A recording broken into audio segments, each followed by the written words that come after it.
ईश शब्द का अर्थ है शासक या नियंत्रक। यह किसी विशेष क्षेत्र, तत्व या गुण पर अधिकार रखने वाली सत्ता को दर्शाता है। यह एक सीमित रूप है जो किसी विशिष्ट कार्य या क्षेत्र तक सीमित होता है। हम इसे विभिन्न उदाहरणों से समझ सकते हैं। अग्नि के ईश अग्निदेव हैं जो अग्नि तत्व का नियंत्रण करते हैं। वायु के ईश वायुदेव हैं जो वायु तत्व का संचालन करते हैं। इसी प्रकार इंद्र को स्वर्ग का ईश कहा जाता है। प्रत्येक ईश अपनी शक्ति और कार्य क्षेत्र में स्वतंत्र और सर्वोच्च होता है। वे अपने अपने क्षेत्रों में व्यवस्था बनाए रखते हैं और सृष्टि के संचालन में महत्वपूर्ण भूमिका निभाते हैं। ईश की अवधारणा हमें प्रकृति की विविधता और उसकी शक्तियों के प्रति सम्मान और श्रद्धा का भाव सिखाती है। यह समझना महत्वपूर्ण है कि ईश ईश्वर का ही एक अंश होता है। जैसे सूर्य की एक किरण में भी सूर्य का तेज और प्रकाश होता है, वैसे ही प्रत्येक ईश में ईश्वर की शक्ति और महिमा का अंश विद्यमान होता है। ईश्वर शब्द एक व्यापक और सार्वभौमिक अवधारणा है। ईश्वर वह परम सत्ता है जो संपूर्ण सृष्टि का निर्माण, पालन और संहार करती है। वह निराकार, सर्वज्ञ, सर्वशक्तिमान और सर्वव्यापी है।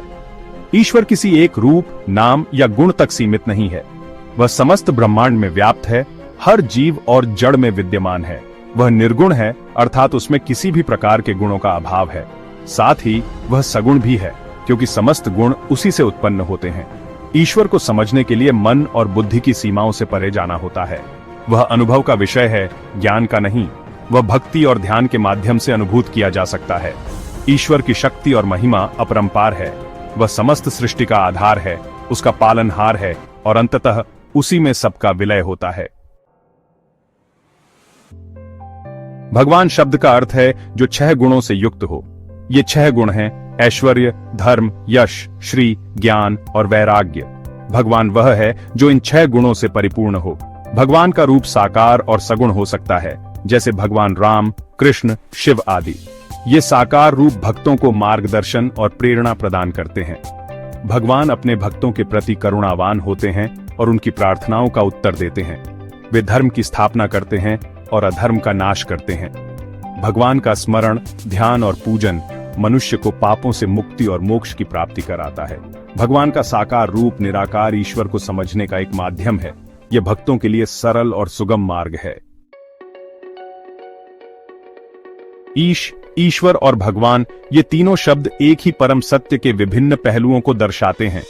जैसे एक ही सूर्य के प्रकाश को हम अलग अलग रंगों में देखते हैं, वैसे ही अपनी समझ और भक्ति के अनुसार हम ईश्वर को अलग अलग रूपों में देखते हैं। ईश, ईश्वर की शक्ति का एक सीमित रूप है जो किसी विशेष कार्य में संलग्न होता है। ईश्वर वह सार्वभौमिक सत्ता है जो समस्त सृष्टि का आधार है। भगवान ईश्वर का साकार और सगुण रूप है जो भक्तों को मार्गदर्शन और प्रेरणा प्रदान करता है।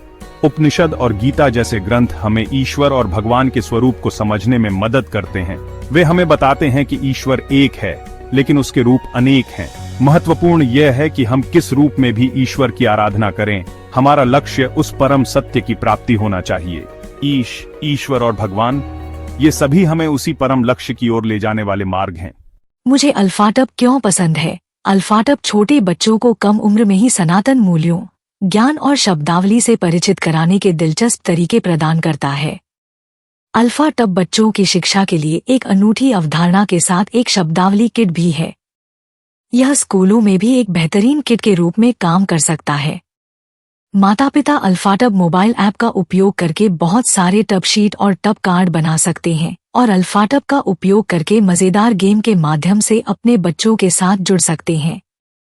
मैंने अल्फाटब ऐप का उपयोग किया है और वीडियो में दिखाए अनुसार टब कार्ड बनाए हैं। जब मैंने पहली बार अल्फाटब देखा तो मुझे पता था कि मेरे भतीजे और भतीजी इसे पसंद करेंगे। यह बच्चों के अनुकूल सामग्री से बना है, बहुत अच्छी गुणवत्ता वाला है, टूटने वाला नहीं है और लंबे समय तक चलेगा। मेरे प्रोमो कोड सनातन से 20% छूट प्राप्त करें। लिंक विवरण में है। यह हमारा सौभाग्य है कि हम अपने सनातन धर्म के ऐसे अद्भुत ज्ञान को फैलाने में सक्षम हैं। हम चाहते हैं कि आप अधिक से अधिक लोगों तक पहुंचने में आपकी मदद करें ताकि वे हमारे धर्म के बारे में जान सकें। हमारा आपसे अनुरोध है कि हमारे वीडियो को अधिक से अधिक लोगों तक साझा करें। कृपया हमारे अन्य वीडियो देखें। सनातन इतिहास के अधिक वीडियो के लिए सनातन संसार आई की सदस्यता लें।